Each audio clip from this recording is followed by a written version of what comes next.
Hello, Sagittarius. Welcome to Unstoppable with Tarot. I hope you're doing super well and having a great start into 2026. Let's see what 2026 has ahead for you, Sagittarius. This is a general read, so please take what resonates. And if you have Sagittarius anywhere in your chart, this reading might be for you. But also, please exercise your relationship with your intuition. So if it doesn't sit right with your body, with your mind, then this is not the reading for you. All right, let's begin, Sagittarius.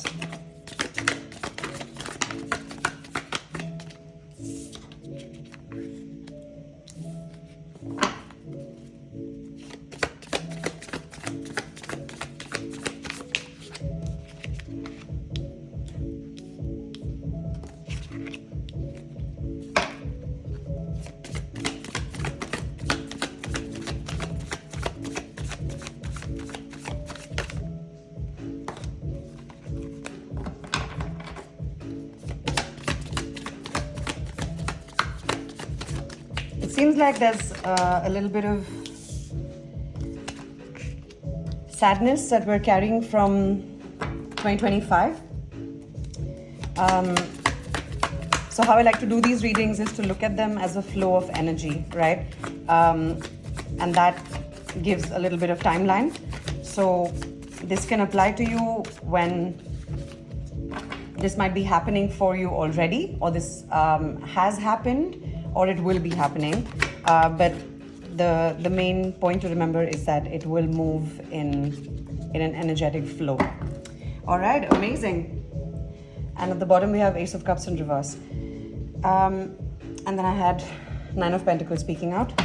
Well, so it seems like, Sagittarius, you are coming out of an energy of feeling left out in the cold, or feeling like it's most likely in the space of love. Because in the Page of Cups we can see the when pigs fly. So I think it also has to do with the fact that you felt that love is something that is just impossible to achieve, right? Like 2025 might have shown you a period of your life where you felt, you know what, when pigs fly, sure, I will open myself up to love, but I'm kind of done with it. I'm done waiting around. I'm done feeling shitty, waiting on communication, being all guarded. You want to step into your Queen of Wands energy.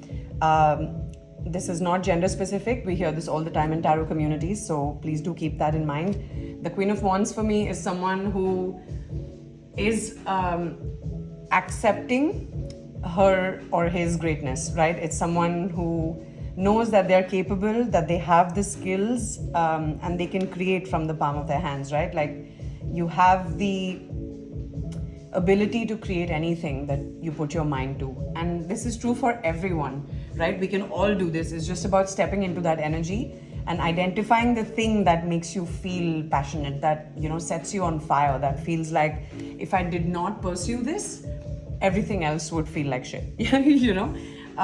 So I think you're finally stepping into that, and you're letting it be known. Like, the moon in reverse is the secret's out there. I'm done hiding myself. I'm done sitting around and waiting for things to get better, or for the mood to get better because of external components. So you're walking away from everything that's not serving you. You're walking away from all the fighting, all the things that were possibly holding you back or were making you feel stressed in any capacity. You're walking away from all of that. And the Ace of Cups in reverse at the bottom of the deck, to me, it signifies that you are not in a space where you're looking for love.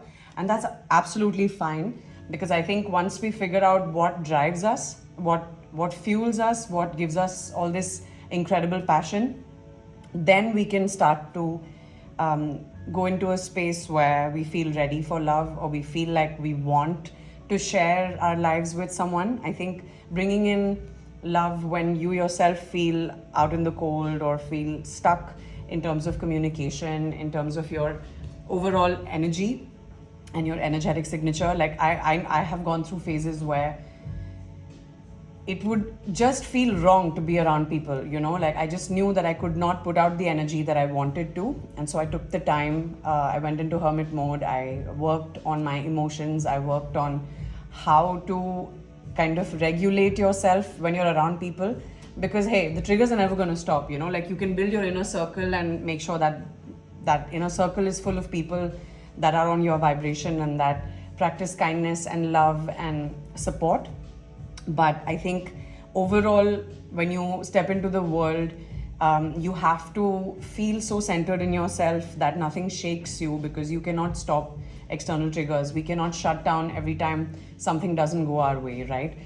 We have to carry on, and we have to find ways to work with the situation and the circumstance that we're presented with.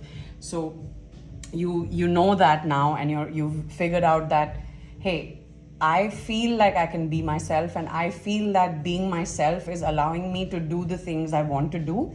So I'm going to walk away from all the drama, all the stuff that might have come because of love into your life. You know what I mean? Like sometimes relationships will just, if there's a mismatch, especially on a value-based level, then it can kind of send your whole life into a tizzy, and it affects all your endeavors, and you start to kind of shut down, because how we do one thing is how we do everything, right?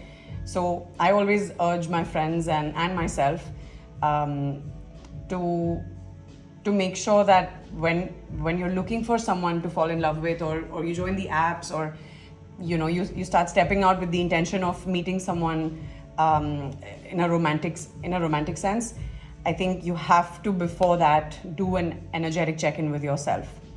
Am I feeling high vibration? Am I feeling like I can put out love and kindness into the world even if someone says something shitty to me, right? Like if, you know how someone can give you like a backhanded compliment, and that sends off people into a huge tangential reaction sometimes, and it's really fair. I've been there. But I think as adults, it's our responsibility to regulate the reaction side of things and take a beat and respond, you know, and to never react like in the same breath. I think if you just take a step back when someone says something that doesn't sit right with you, or if you're an overthinker like me, if you want to think about what that could have meant and things like that, I think it's always wise to take a step back, to process what just happened, to look at the situation from both sides, and then formulate a response if one is needed even, right? So yeah, it seems like you're really stepping into your own power, and it's so perfect that it's the Queen of Wands, because Sagittarius is a card of is a sign of wands. It's represented by wands, fire, passion. So it's perfect. I just want to pull out a couple more cards to see any advice or outcome for Sagittarius, please, for 2026.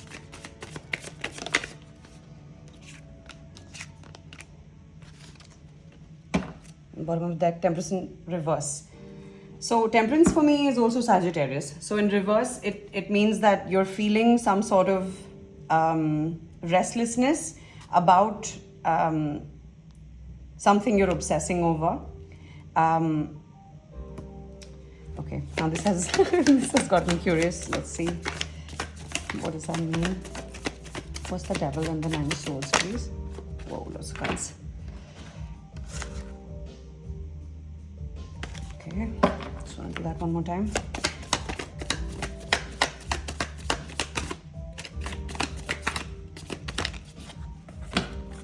Okay.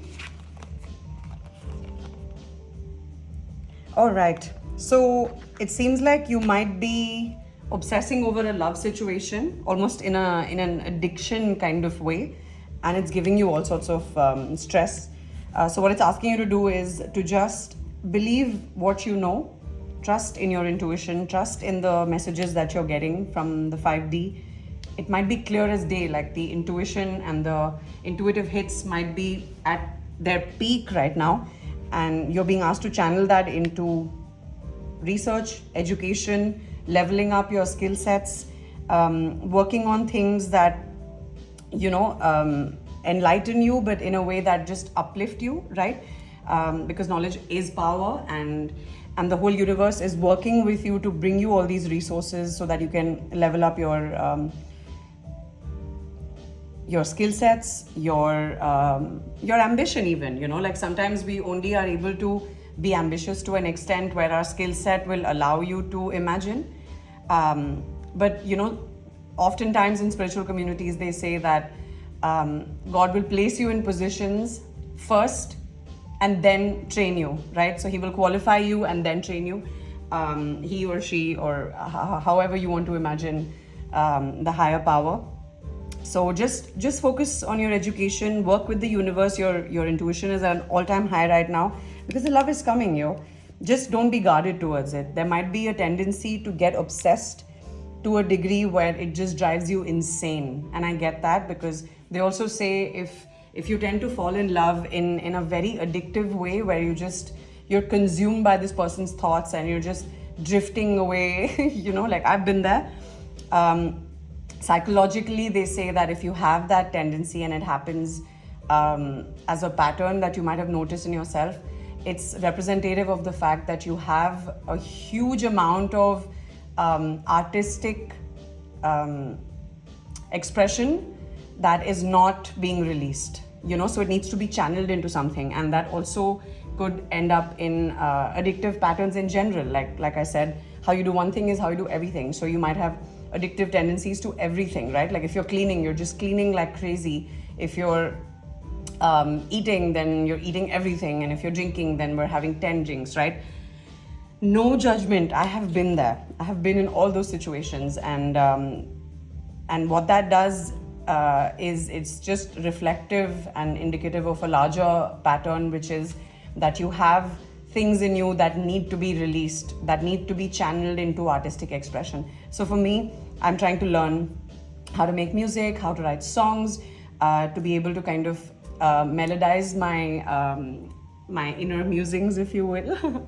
But also this tarot channel. So I urge you to pick up anything that allows you to express yourself, be it an instrument, be it any spiritual tool, be it numerology, be it reading natal charts, whatever you can do that allow you to think more deeply, that allow you to put out what you're thinking, whether it's in writing, whether it's in speaking, whether it's in music, whether it's through dance, right? Like I think dance is such a powerful way of expressing how you feel and of releasing stuff that you don't want your body to carry.